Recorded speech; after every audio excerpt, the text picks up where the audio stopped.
A passagem de hoje é Hebreus, capítulo 11, versículo 31.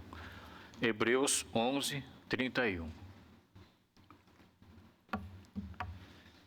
Pela fé, a prostituta Raabe não foi morta com os que haviam sido desobedientes, pois tinha acolhido os espias pacificamente.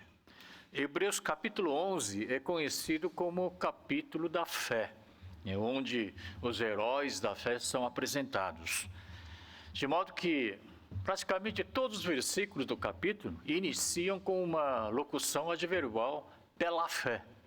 Então, pela fé, Abel fez isso, aquilo, pela fé, Abraão, pela fé, Moisés e assim por diante.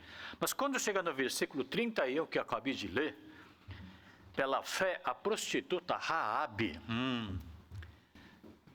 Aqui, esse versículo causa um pouco de desconforto no meu coração. Me impulsiona a questionar, será que Raabe realmente merece estar entre os heróis da fé? Merece ela estar no capítulo 11?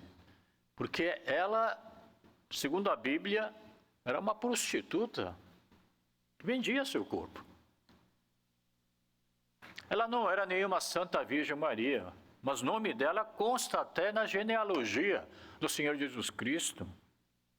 Então, afinal de contas, por que ela está nesse capítulo, entre os heróis da fé? O que ela fez de bom que foi considerada uma heroína de fé? A própria Bíblia dá uma explicação. Tiago diz que caso semelhante é o de Raabe, a prostituta. Não foi ela justificada pelas obras, quando acolheu os espiões e fez eles saírem por outro caminho? Assim a fé sem obra está morta. Tudo bem. A ação que ela tomou baseada na fé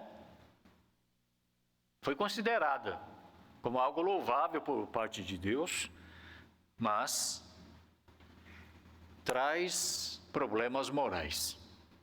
Porque ela mentiu. Ela mentiu para os homens enviados pelo rei da cidade de Jericó. Ela escondeu os espiões israelitas. E um dos mandamentos, entre 10 mandamentos, é não fazer ou não dar falso testemunho. A mentira é pecado. Ela pecou. Ela agiu de forma moralmente errada. Além disso, ela traiu seu próprio povo. Se ela tivesse dito a verdade, olha, os espiões estão aqui, ela não teria mentido. Ela teria entregue os espiões nas mãos dos soldados da cidade. Ela seria considerada como patriota. Mas ela fez justamente o contrário. E mesmo assim, ela foi considerada como uma das heroínas da fé. Então surge aquela pergunta clássica, né? Os fins justificam os meios? Se o objetivo é bom, é condizente com a vontade de Deus, os meios podem ser moralmente ou eticamente errados? Aliás, esse tem sido tema polêmico ao longo da história da igreja. E até na igreja primitiva, havia alguns crentes que acreditavam que os fins poderiam justificar os meios. A gente descobre isso na carta que o apóstolo Paulo escreveu aos Romanos, que diz o seguinte: alguém pode dizer, mas se a minha falsidade, a minha mentira, minha atitude moralmente errada, servir para que a verdade de Deus seja revelada, quer dizer, isso servia para glorificar o nome de Deus, por que eu sou julgado como pecador? Isso é mesmo que dizer, devemos fazer o mal para que venha o bem. Em outras palavras, se fins são justos, os meios também se tornam justos.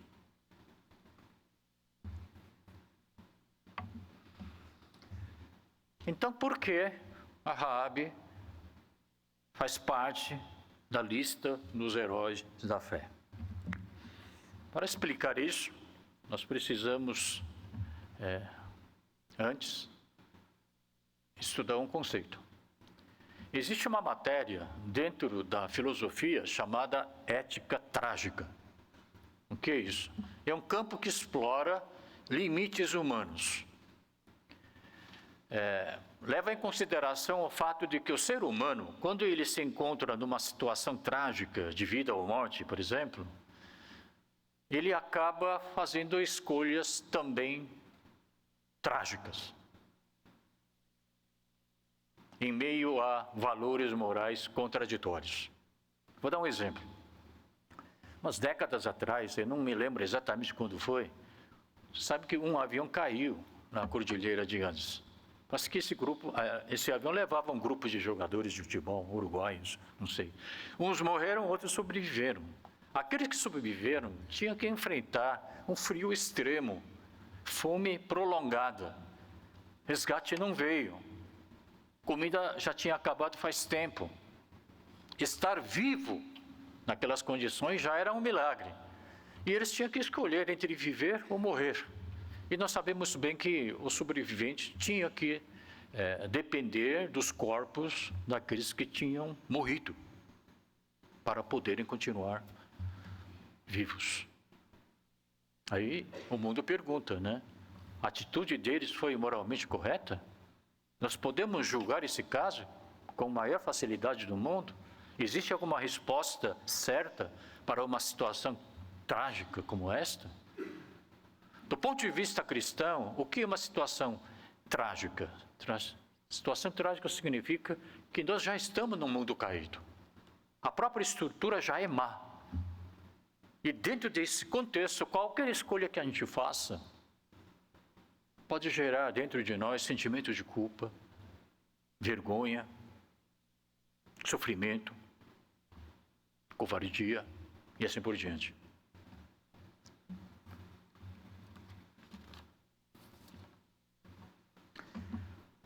Não sei se vocês assistiram esse filme chamado Lista de Schindler. Já faz tempo, filme antigo.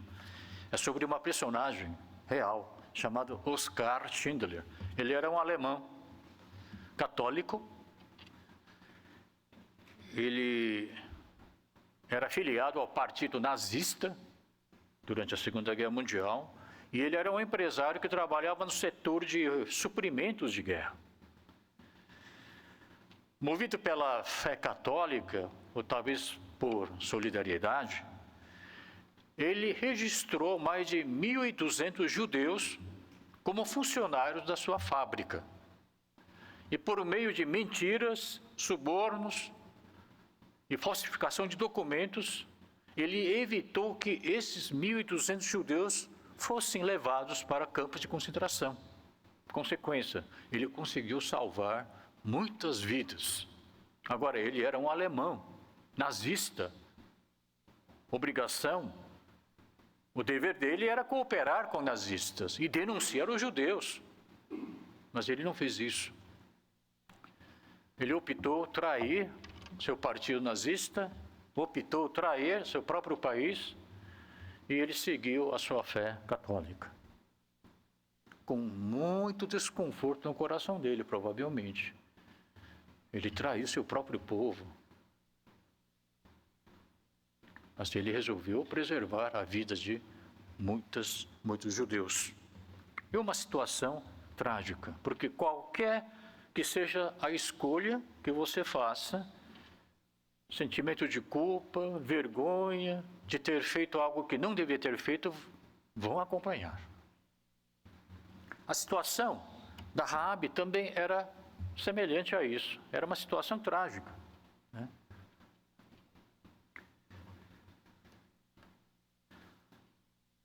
Ela sabia perfeitamente que Deus, Jeová, que tem tirado o povo de Israel e tem acompanhado e protegido o seu povo ao longo das jornadas de 40 anos pelo deserto, né? Era poderoso, era onipotente. E que mais cedo ou mais tarde, esse Deus daria a cidade de Jericó para seu povo israelita. Ela creu fielmente. Por isso ela pede para os espiões: olha, quando vocês vierem para conquistar a minha cidade, por favor, como eu prestei um favor para vocês, em vez de vocês também prestarem um favor para mim. Salve minha vida, salve a vida dos meus pais, salve a vida dos meus familiares e tudo que pertence a nós. Quer dizer, Raabe optou estar do lado de Deus porque queria salvar sua própria vida, queria salvar a vida dos seus familiares. Mas o mais importante na atitude dela é que ela confiou a vida dela, ela confiou a vida dos seus familiares nas mãos de Deus, porque ela acreditava que Deus era poderoso para salvá-los. Ela não escolheu neutralidade entre o rei de Jericó e entre Deus. Raabe escolheu estar do lado de Deus.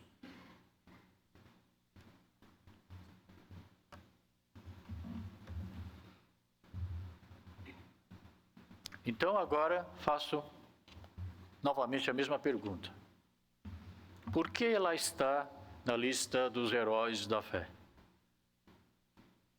Não pela mentira que ela contou, não pela traição que ela cometeu, não pela identidade dela profissional, que era uma prostituta, mas o coração dela estava voltado para Deus. Apesar de seus pecados, apesar de suas imperfeições, Deus observou que o coração dela estava totalmente voltado para Deus. Ela confiava a sua vida e a vida dos familiares a Deus, porque ela acreditava fielmente que Deus seria o protetor dela.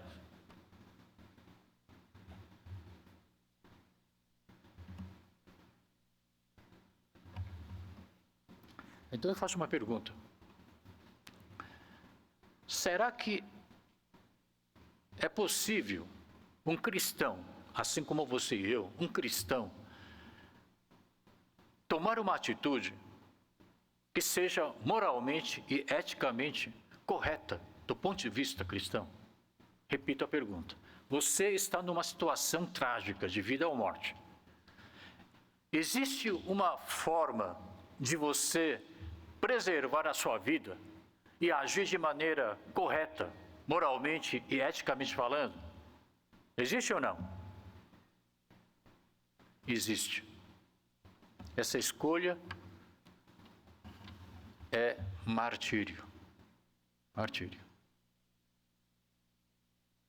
Você declarar a sua fé diante de Deus, diante do povo, diante da espada, é você não negar a sua identidade, não esconder, assim como os amigos de Daniel fizeram, né? Mesmo que Deus não nos salve, nós não nos curvaremos diante do ídolo que o rei Nabucodonosor ergueu diante deles. Fazer como a rainha Esther. Se tiver que morrer, eu morrerei.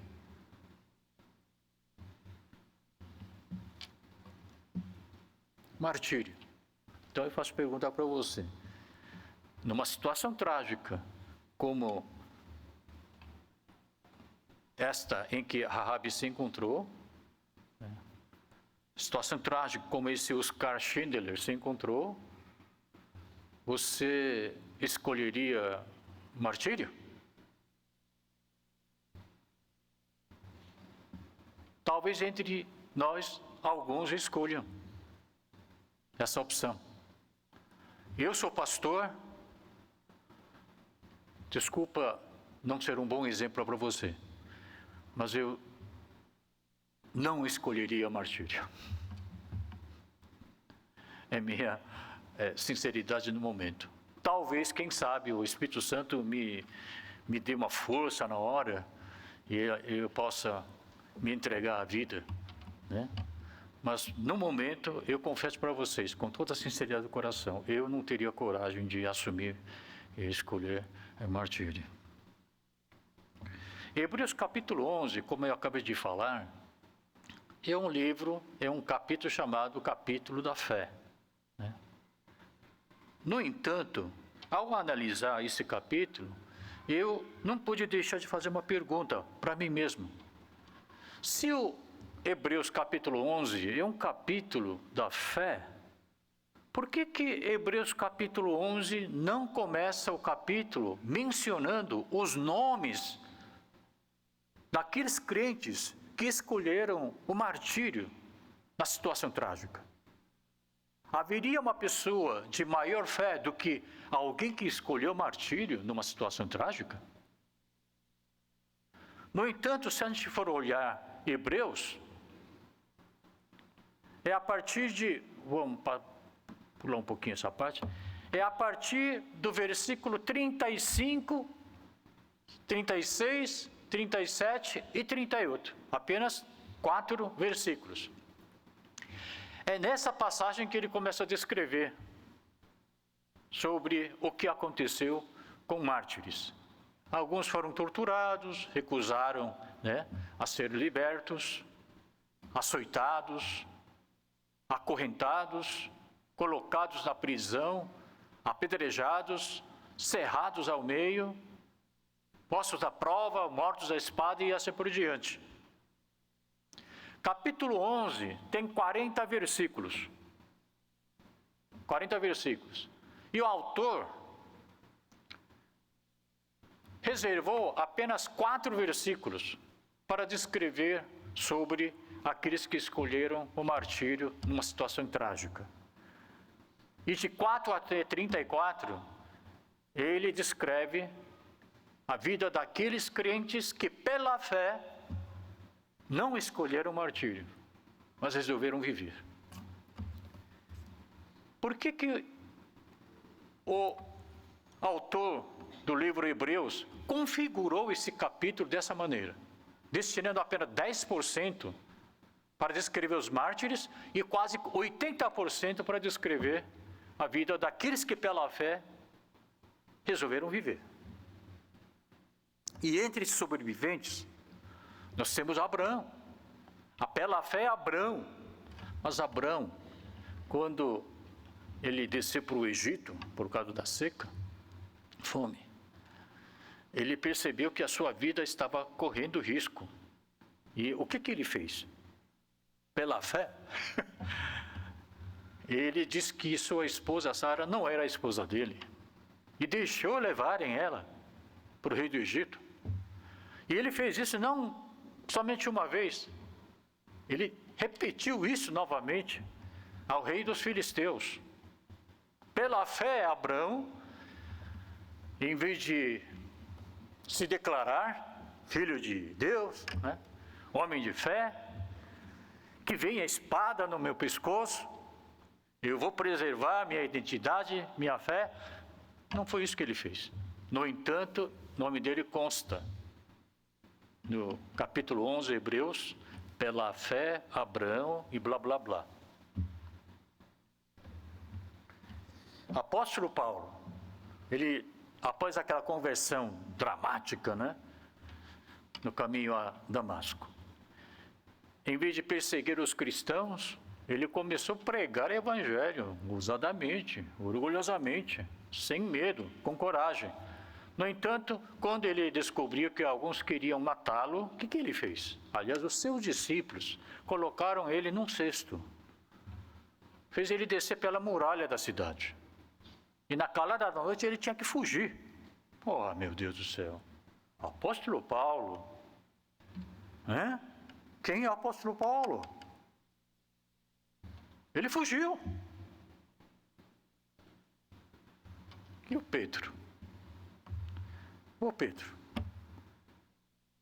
aquele que negou, não uma vez, não 2 vezes, mas 3 vezes, seu mestre Jesus Cristo. Pela fé, ele não podia ter feito isso. Ele que tinha prometido que, não, quando o Senhor for morrer, eu morrerei junto com o Senhor.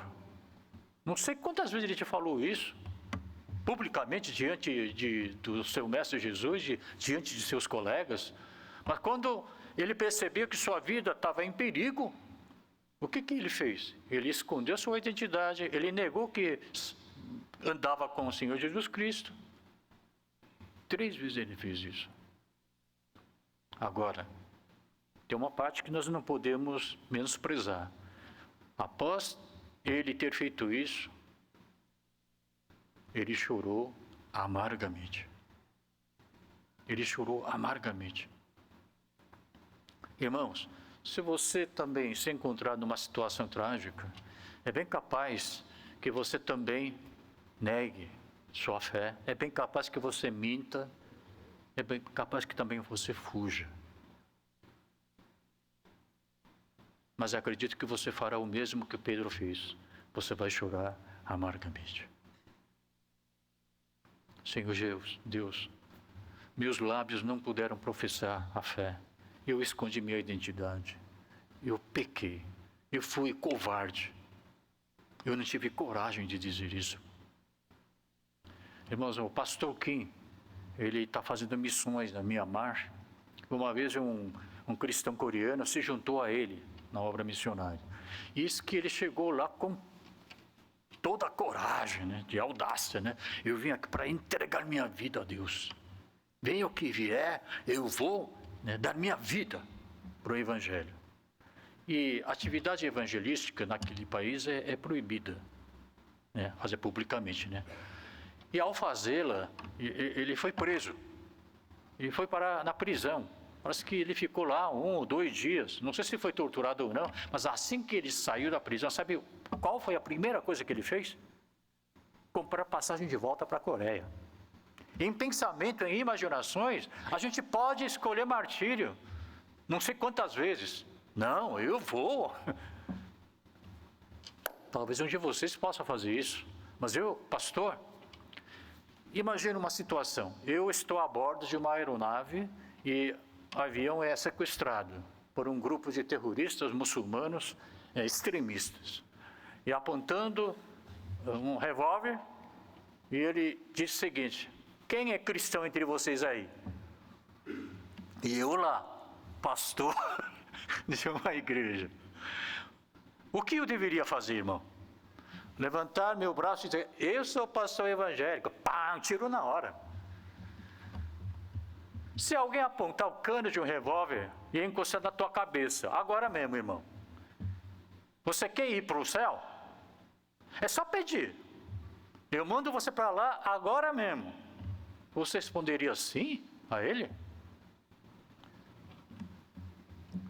É o que Pedro fez. O que Abraão fez. O que Raabe fez. Mesmo correndo risco de vida, a Raabe, por exemplo, ela resolveu escolher o lado de Deus. E ela foi aceita por Deus. Ela continua sendo prostituta. Ela continua sendo mentirosa. Ela continua sendo traidora. No entanto, porque ela tomou rumo em direção a Deus. E Deus a aceitou. Deus aceitou Abraão. Deus aceitou Paulo. E Deus aceitou o Pedro. Aquele que traiu. Mas Jesus restaurou este homem. E lhe incumbiu uma nova missão de ser apóstolo, para pregar o evangelho por toda a superfície da terra. Irmãos, fé não é a ausência de pecados. A fé não é a ausência de imperfeições.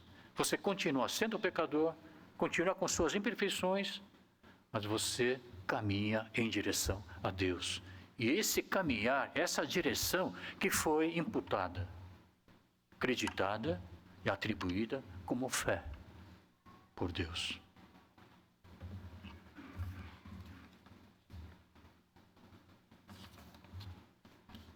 O martírio, é claro que é uma forma gloriosa de morrer para um crente. Mas também é verdade que restauração de um pecador é a essência do Evangelho.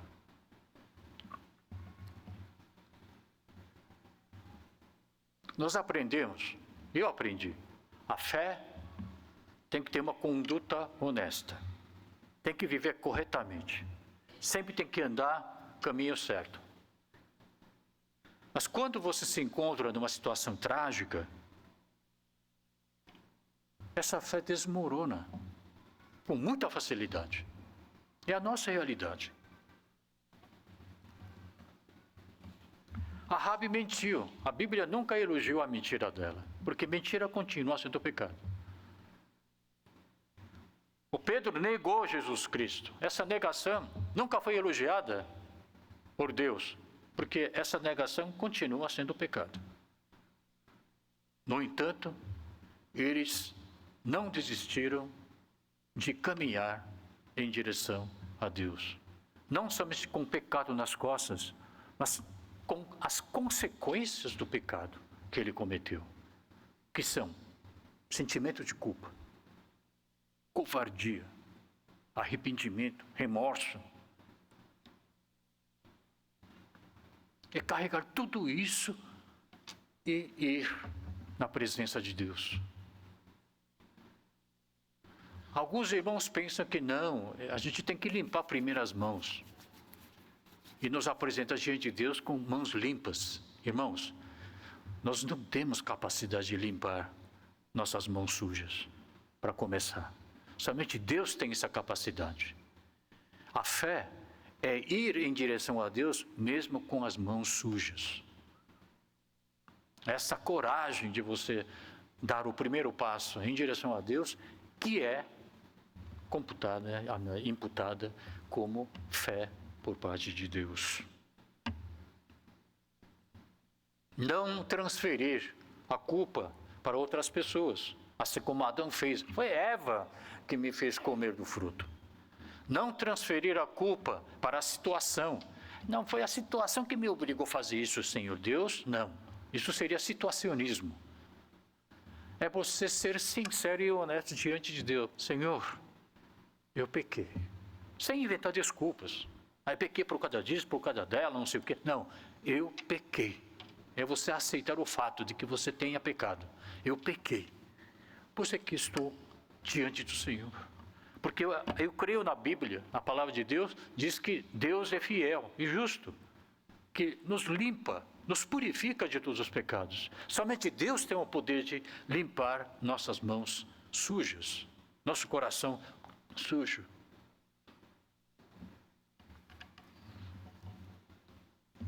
Irmãos incrédulos jamais caminham para Deus, mesmo que tenham cometido pecados, seja a situação trágica ou não, normal, porque eles simplesmente não acreditam na existência de Deus, e mesmo que acreditassem, eles não confiam na palavra de Deus, eles não sentem necessidade de se limpar, apresentar mãos sujas diante de Deus. Aliás, eles nem têm noção, talvez tenham noção do crime, mas não têm noção do pecado diante de Deus, assim como José e Davi tinham. Portanto, a fé é questão de direção. Ou você vai em direção a Deus, ou você fica do lado dele, ou você toma outro rumo. Colossenses diz que nós conseguimos passar, né? Através da obra redentora do Senhor Jesus Cristo, nós estávamos na escuridão e nós fomos transferidos para o mundo da luz. Mesmo estando dentro do mundo da luz, nós continuamos pecando. Se você disser que não, eu nunca pequei, você é mentiroso. Mesmo estando no mundo da luz, nós continuamos pecando. Por quê? Porque nós ainda estamos em processo de santificação. Então a questão é você escolher o lado. Se lembra da história das duas parteiras? Êxodo, né? Se lembram? Ah, não, né? Deixa eu contar. É que a população dos judeus aumentou demais. Isso preocupou o rei do Egito. Então, o rei do Egito chamou as duas parteiras que ajudavam as hebreias a darem luz. Olha, quando vocês chegarem lá para ajudar as hebreias a darem luz, se você perceber que é um menino, mata. Mata. As duas hebreias, parteiras, mais tarde, entregam um relatório falso. elas mentem para o rei do Egito, dizendo o seguinte: olha, as mulheres hebreias são diferentes, são mais fortes do que as egípcias. Quando a gente chegou lá para ajudar, né, o bebê já tinha nascido, e aí a gente não podia fazer nada. Era mentira. Era mentira. Então, as duas agiram de forma moralmente errada. Mentiram e traíram seu rei. No entanto, se a gente for olhar na Bíblia, o que a Bíblia diz? Eu vou voltar um pouquinho, tá? Porque troquei a sequência aqui.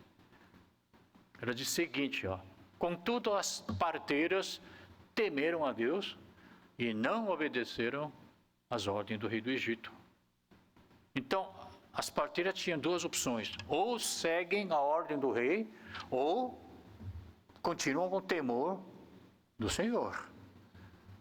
Elas resolveram ficar do lado de Deus, mesmo correndo o risco de serem mortas, se a mentira fosse descoberta. Isso foi imputada como fé. Isso foi acreditada e atribuída como fé por parte de Deus. De tal forma que as parteiras não foram repreendidas, ao contrário, foram ricamente abençoadas por Deus. Não porque elas mentiram, não porque elas traíram, porque elas escolheram o lado certo, porque elas tinham seu coração voltado para Deus. Irmãos, você e eu, ao longo da vida pela frente, nós podemos perfeitamente estar numa situação trágica, de vida ou morte. Não sei o que vai acontecer, mas é uma possibilidade existente para todos nós. Quando você estiver numa situação trágica, por favor, e você falhou moralmente, eticamente, por favor, não faça que nem Judas Iscariotes. Não tire sua própria vida. Suicídio não é solução. Você tem que fazer que nem Pedro. Pequei, Senhor. Como eu poderia pecar? Mas eu pequei, Senhor. Mas mesmo assim, o Pedro atendeu o chamado do Senhor Jesus Cristo. Ele continuou seu relacionamento com o Senhor Jesus Cristo. Ele continuou andando em direção a Deus. Vou mostrar um pequeno videoclipe que eu montei, que vai resumir toda essa mensagem da manhã.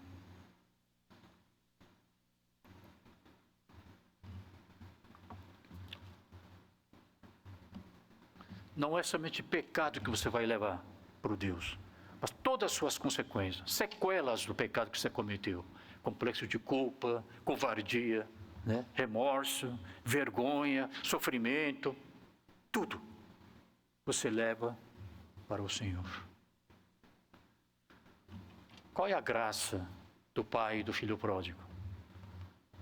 A graça do pai e do filho pródigo não era confinar seu filho num quarto, manter ele preso para ele não poder fugir, não era nada disso.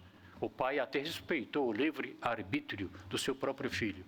Mas quando ele voltou, o pai arrumou um lugar para onde ele pudesse voltar. Isso é a graça do Senhor.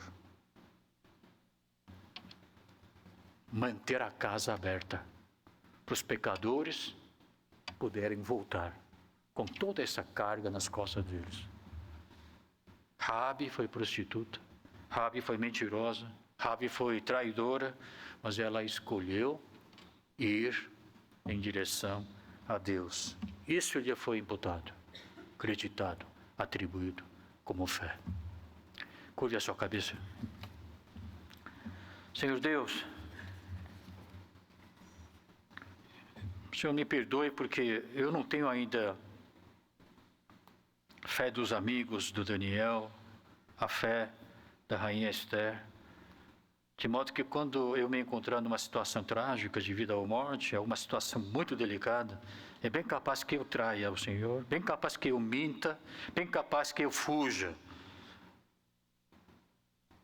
Mas isso não vai me afastar do Senhor. Eu posso me arrepender profundamente, chorar amargamente, em prantos, assim como Pedro fez, mas eu vou carregar meus pecados e todas as sequelas e consequências dos meus pecados, e eu irei e me prostrar diante dos pés do Senhor, porque eu sei que somente o Senhor tem poder de me curar, me sarar, me perdoar e me limpar e me purificar.